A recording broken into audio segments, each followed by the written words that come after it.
Oh, trading post. Ano yan?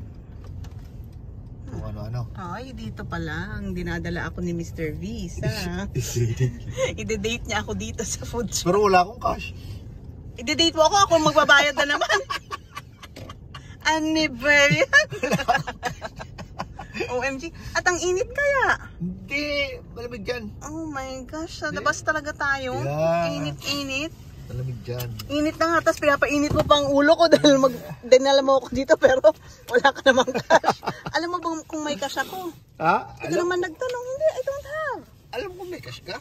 Oh my gosh, wala. Ikaw, sigurado ka bang may pera ako lagi? Papayiv na lang may Ha? cash. Sigurado ka ba laging may pera ako? Tingnan mo kung may pera ako. Ang dami. Tagwa $1.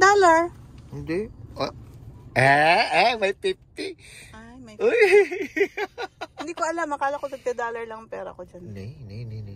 50, 20, Ay. 20. Okay. Kundi sandal mahigit. Dami. Hindi, akala ko dollar lang ako eh. Sana all. Hindi ko sure. Dito niya ako, dad tinala. Pero ako ang magbabayad pa rin.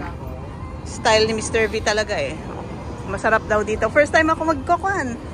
Magpo-food truck. Uy, you'll see. Pinamama? May pag-kiss ka kasi nagyaya ka dito. Feeling ko ititreat mo ako.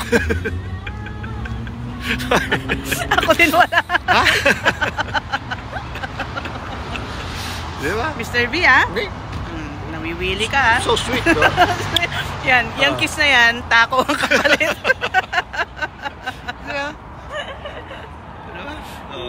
Allergy talaga. Oh my gosh.